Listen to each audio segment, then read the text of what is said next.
Good morning guys, hello guys. Payo po ako kasi yung cellphone ko.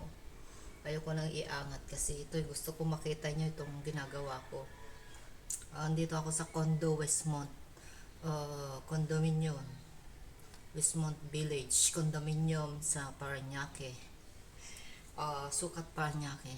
Ito, kahapon pag namalengke ako, natingin ako dagi sa isda. Dahil gustong gusto ko talaga ng isda at saka daing, tuyo.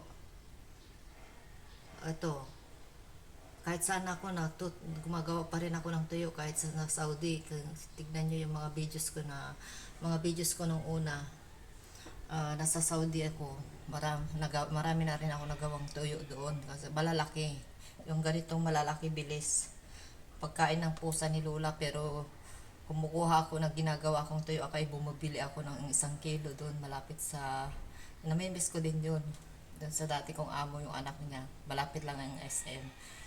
Lagi ako natingin doon sa palaisdaan, doon sa mga fish section, para matingin lang ako ng mga lulutuing isda, pagkain, ulam, saka idadaing, ito tuyo. Ito, binili ko lang dito sa malapit sa amin, walking distance. Gagawa tayo ng tuyo. Kasi maganda yung ngayon, yung araw, parating na ang summer. Kaya panoorin nyo ako saglit mga guys. So, ito yung ginawa kong kasi dito tayo sa kondo. Nilalapag ko lang doon sa labas ng doon sa sinagan ng araw. Kasi may konting doon, terrace, na yung mga patungan ng mga aircon nila. Kasi lilipat ko na naman mamaya tanghali. Maganda ngayon ng araw. Ayan. Naisipan ko kasi lagi kami nag-uulam ng tuyo, yung mga pinadala sa amin. Paubos na rin. Kasi lagi-lagi kami nagkain ng tuyo.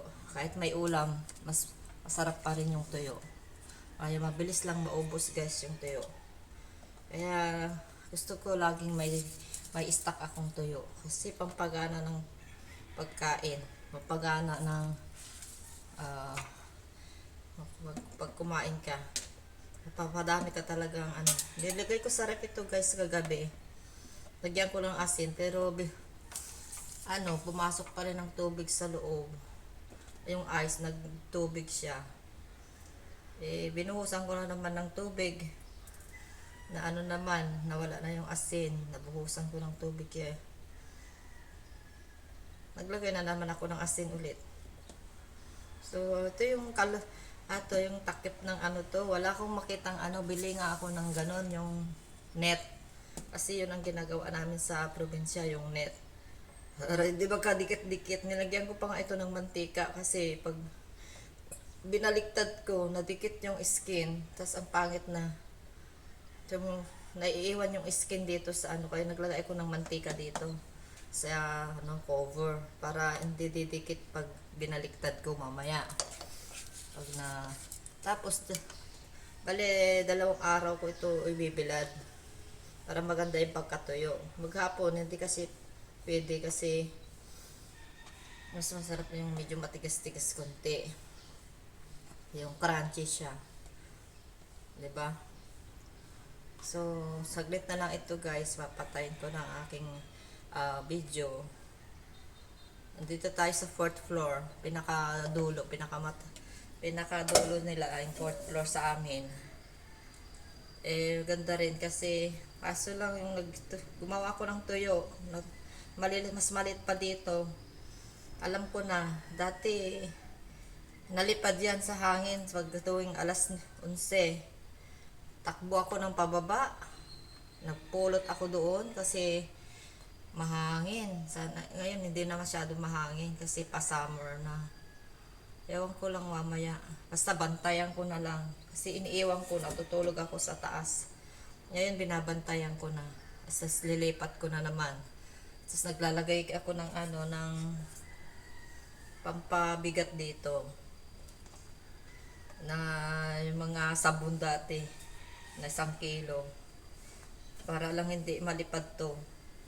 Lalagyan ko dito sa gitna ng mabigat. Dinadagaanan ko. Ayan, wala na guys. Ang ganda. Binili ko lang ito ng 50 pesos o 1/2 kilo.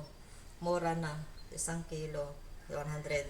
1 kilo sana kukunin ko kaso wala akong paglagyan ng ano na ganito.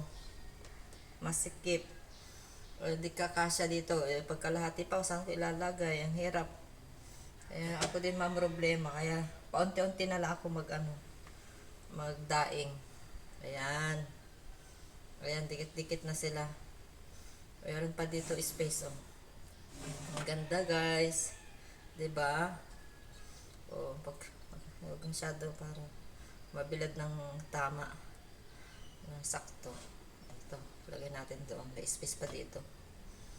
Ayan. Oh, 'di ba? Ayan. Pwede pa din. Malalim lang kasi, pero okay lang para hindi malaglag, malipad. Ayan, lagay na natin guys. Doon sa tignan nyo ako doon. O, diba? Kaso lang maglagay ako ng balde para doon ko ipapatong. Diba? Wait lang.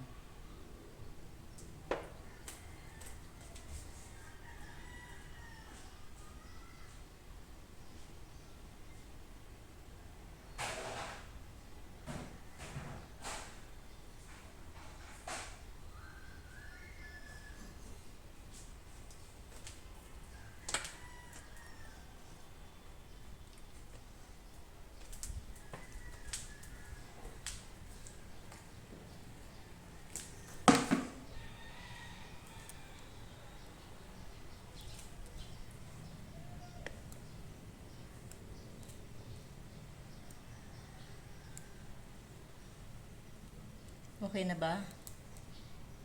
Hindi ko alam, hindi ko makita kasi yung araw. Sinag, sakit sa mata. So, ganito ginagawa ko.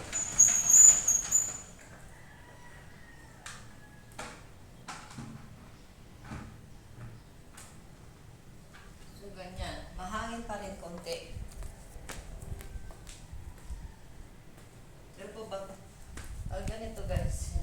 Ginagawa ko.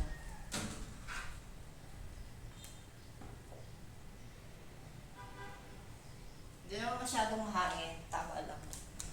So, tingnan nyo guys. Wow, ang ganda, diba? Nakakadaing ako dito. Nakagagawa ko ng tuyo.